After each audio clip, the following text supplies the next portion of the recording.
Today on Substance Stories, we're going to be talking about values, how we make up our own, and why they are so important for our recovery.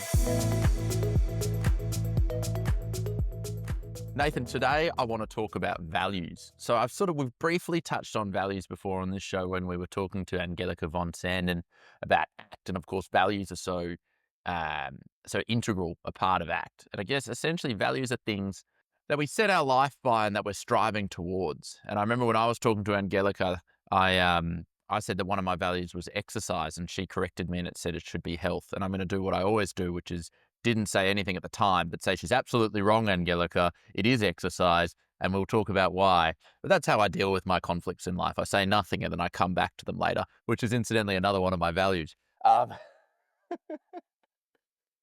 Nathan, for you, like what are values and what is their value in recovery? Yeah.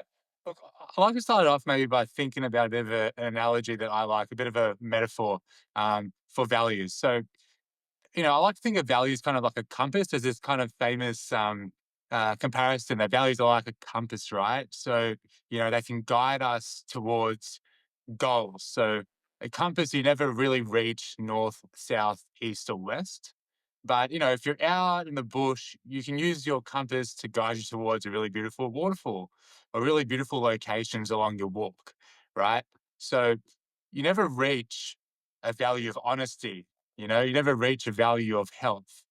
But if you keep in mind what your values are and let it guide you towards um, different Mm, actions, you can reach goals that will give your life meaning. So, for example, if I live according to my values of honesty, I might reach a goal of having mm. meaningful relationships, right? So that's kind of how I look at what values are and try and base my goals and what I want in life around value orientated And why is that actions. important in recovery, Nathan? So, Richard, I think a few reasons because often what people talk about is this remoteness to values due to their addiction, right? They might really value Yeah, family, yeah. but due to using a lot of substances and just trying to survive, you might not be engaging with your family much, or you might be engaging in behaviors that actually hurt your family. And that can leave a person feeling quite disconnected. And if they don't feel shame about that, they Yeah. probably, you know, then that might not be a strong value of theirs. But if they do feel some shame, then that means they do value family. And getting a person to realize, even though you're not actually acting in a way that shows you value family, you still do value family. So how can we actually work towards re-engaging with that so you have some purpose in your life? And once again, and we talk about this quite a lot here, that kind of concept of a dry drunk, people that aren't using but feel depressed Mm, in life. That's often because they're not living a life that is connecting them to their values. yeah. And I think to steal your metaphor of the compass, right? When we're in an addiction, the way, because it's a disease that's affecting our decision-making processes, pushing them all in one direction, our addictive behavior is our north, south, east, and west, right? We're doing things we wouldn't do, whether that's lying or stealing or just neglecting our duties to engage in our addictive behavior, right? That's what we're focused around. So it's about realigning ourselves, realigning our compass to where we actually want to be heading. And I guess in that dry drunk, what we've done is we've removed the addiction, but we haven't actually put in the values we want. So we're directionless, and in that direction, in that vacuum, of course, it makes our recovery harder because all we're doing is focusing on what we're not having rather than focusing on what we are having. And we talk a lot in the Victoria Clinic where we work together. We talk a lot about how it's not about aiming for a negative. It's not about aiming to not use. It's about aiming for a positive. It's replacing, that strive to use or to engage in our addictive behavior with activities and things that are meaningful in our life, and that would be our values. Correct. And it is a good concept from acceptance and commitment therapy, where the compass analogy comes from around no dead man goals in treatment, which means if your goal is a goal that a dead man can do, that goal is out of here, right? So, for example, a person that's dead cannot feel anxious. If your goal is, I don't want to feel anxious, well, a dead person cannot feel anxious, But if you actually engage in your values, what's the opposite of that? What would you be doing if you weren't feeling anxious? Okay, I'd be connecting with my family again, I'd be going and studying. Okay, so you value education, maybe, you value learning, right? So trying to flip those things that you're Yeah. not doing to things you actually are doing actively. That's really great. Dead man goals. I hadn't thought of that. Of course, it falls out. One of the value of mine was to slowly decompose. That's an active thing that a dead man can also do. Is that something that you um, so I guess when we talk about our values, I mean, to me, I always talk about my recipe for recovery, which is my core values. And it's obviously with a caveat that they're mine and people should go out and you should go out and find your own. But to me, exercise, because exercise is, the most potent anxiolytic and the most potent anti-anxiety. I think it's different, Angelica, from just health, because exercise itself, there's a difference between being healthy and exercise. Exercise and health, to me, in itself has inherent value. So exercise, meditation for very similar things. I think it centers us. It's got great evidence for helping us. Healthy diet, um, good sleep, um, uh, meaningful social interactions, and a meaningful purpose-driven life. Those are my values. And then I usually add on a little caveat that I like a 70% filled life as well. Because I think that, there's that phrase, you fill your cup to the brim and it spills over. I think if I've got too much on my plate, I often think about, if you've got two social occasions on that night, that's a good recipe to go to neither of them. So, so often I'll look ahead at my week ahead and I go, it's too busy. I'm going to text a couple of people and say we're going to reschedule. Otherwise, I feel too overwhelmed. What are some of your values? I definitely value whether you want to say it's health or exercise. Like exercise is a big thing. Well, I mean, you have to decide now, Nathan. Are you team Angelica or are you team me? Well, look, I think look, I do value kind of exercise. I think health covers it all. Oh wow, I do a lot you've of chosen a exercise. side. You've chosen a side. It's the wrong side, but you've chosen it. So that's Yeah, but like, for me, it's like I value exercise for a range of things because of what it does for my health, but also what it gives me, kind of socially in my relationships. So, like, a lot of the exercise I do are in run clubs or in team sports, right? And for that, mm, it gives me this social connectedness as well. So, I value relationships. I really value mm, connection to others. I feel most happy in my life when I'm feeling connected to people in mm, my circle. I really value learning. I really like that analogy as well. You can't fill a glass that's full. So if your glass is already full, you can't take anything on. So being humble and knowing that you can actually learn, for me, that's a really good place to come from. So, and in that process, I'm actually able to learn a lot of things from a lot of really knowledgeable mm, people instead of thinking I know everything, which I definitely don't.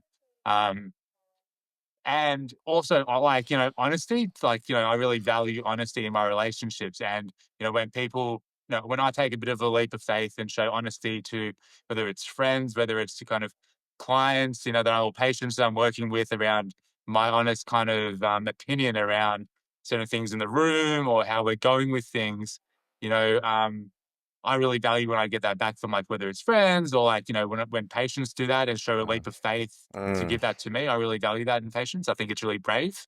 Um, and I really value challenge as well, like being able to actually get uncomfortable and do things that you wouldn't actually usually do and stretch yourself. I really like I value that a lot, and I try and do that in a lot of different areas. Whether you want to say that's a thing that's coming out of unrelenting standards and a healthy place or not, regardless, that's another conversation, Richard. But I value that myself. How did you come to those values? And I guess, in a more useful for someone listening, how should they discover their own values? Yeah, it's a good question, Richard. So, like for me, for example, um, I was once speaking to kind of therapists as well, and it was a conversation around. Um, think about the people that you really look up to in your life and are really, you know, people you put on a pedestal as really big role models in your life. And then think, why do you really look up to those people? What qualities about those people do you really, um, yeah, well, what do you value in them? And I look at things like, um, their resilience, their kind of, their ability to learn, their honesty and those type of things, and then the therapist I was speaking to was like, well, these are things that you value in people. And, then we kind of looked at how I feel when I do Mm, behaviors that align with that. And that was a way for me to get connected with the things that I valued. Um, that and these are conversations I probably have with people one on one in therapy. Um, there's another analogy around, well, not an analogy, but it's kind of like an exercise around if people can have this kind of sense of imagination. Imagine that you're on your deathbed, as long as the person, that doesn't hit too close to home, but imagine you're on your deathbed and all the people that are really, really important to you in your life are there at your eulogy. What would you want them to say about you and your core, about the things that you did and what you want to be remembered by? And often it's not things like, oh, he got a HD in his university. It's things like he was a kind person, he really looked after his family, he valued his health, like, you know, whatever those type of things that you'd want people to kind of say that you did and looked up to, those are often things that you probably value as well. Um, you know, Other things we might talk about with kind of clients is to keep a bit of a log and look at certain things they might do throughout the week if they feel a bit uncomfortable or disconnected. Why was that? Was there a value you weren't living according to? So let's say you're with a friend and then you left that conversation feeling disappointed. Maybe you weren't honest about something, so maybe you do value honesty, but you weren't able to meet that kind of value in that moment, right? Um, or another really traditional way that we often do in group is like, give people a list of really common values and you can get them online. We can put a link up after if you want and have a bit of a read through those and think to yourself, how important is this to me? And am I living according to it or not? In therapy, we'll often talk about getting people to connect to these core values um, and think, you know, do I value this? Yes or no? Let's say it's family. A big part of the work is getting people to realize just because you're not doing actions according to that value doesn't mean you don't value it. Mm. You know, if someone says, yeah, I'm not really honest at the moment, so I don't value honesty. I will say, I'd call BS on that and say, no, how do you feel about not being Mm. honest at the moment? I feel a lot of shame about that. Okay, well, I'll put it to you that if you didn't feel shame, then you probably don't value honesty. But the fact that you do feel shame at the moment means you probably really do value honesty. But what's getting in the way of that? You know, maybe it's some anxiety, it's fear of rejection, you know, um, whatever that is. Part of the work is getting people to realize what are these barriers to aligning with this value? And then they are, oh, maybe I do value it. And then they actually find ways to overcome it. So we go through all these values and pick a few over the week and get them to keep track of different actions that live according to those values and how they're overcoming these barriers that get in the way. So that's probably the best ways I think personally to align with these type of things. To me, how I came up with my values was that it's that head hit the pillow moment. So when my head hits the pillow, if there's something that has happened that doesn't sit right with me, that's when it'll come back to me. And also, likewise, if I've had a great moment, if I've lifted some sort of heavy weight in the gym, or if I've had this real connecting moment with my family or a friend, again, I'll have this when my head hits the pillow, it'll come to me, and I'll get a sort of wave of satisfaction, or what we sort of call eudaimonic pleasure. And so that's how I sort of came up with my values, is this things that when I hit the pillow really sit well with me. And also, because I'm a doctor, some evidence-based things as well. Like, I know from my research that these values are also good. Uh, so Nathan, you were talking earlier about values. You know, you said to me, we shoot for the stars, and sometimes we hit the moon. And that's something that I think people can often fall down about. It's this black or white thinking that, if I don't live exactly according to my values, therefore they're not my values, or, I have to throw them out. And I think the thing about values is we're striving towards them, but we might not actually ever get there. It's a quest for ongoing perfection, a bit like what you were saying about, always wanting to learn more. And how I think about how I strive for my values is these values are sort of big ideas that I can't do a value, you know? So I try to make a goal that is aligned to that value. So for instance, my value for exercise last year is I wanted to bench press 102.5 kilo 5 times, because in the NFL, that's what they bench. They bench press 225 pounds, so 102.5 kilo. Um, uh, to go to be in the NFL. So I wanted to bench it 5 times because I thought that would perhaps give me a chance to play in the NFL.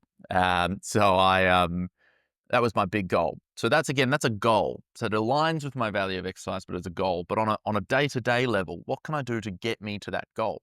So then I go below the goal, I go task. So my task was initially just to do push-ups every day. But then as I started lifting heavier and heavier weights in the gym, I started to get back pain. So then I integrated abdominal exercises every day so I could get a stronger core, or abdominal and back exercise every day so I could get a stronger core, so I could lift heavier bench press, so I could achieve my goal of 102.55 times. And then eventually I hit my goal of 102.55 times, and I changed the goal. I made a different sort of exercise-based goal. It was when I was worried about my cardio, so I wanted to do more cardio. And so you have your value, which is exercise, and underneath that you have a goal that aligns to your value. So for instance, if my value is socialization, my goal can be to spend more time with my wife. So then the task was we put in more dates into our schedule. So we just had me and her time, so we could be achieving tasks that align with our goals, which align with our values. And that's how we decide, then that's how we strive towards these values that we can never hit. And again, that goes back to, these are not tasks that a dead man could do. So these are with our values, we are striving towards them. So I'm not striving for abstinence, I'm striving for behaviors that are in keeping with my values. And when I'm in addiction, my values are the behaviors I'm striving to. They're certainly not my values, but the behaviors I'm striving towards is just more of the addictive behavior. When I'm in recovery, my behaviors are striving towards my values. So it's a way of having positive actions in our life. So it's not about living to be sober. It's being sober so we can live. This has been Substance Stories. Thank you so much for listening, and I'll catch you all next week.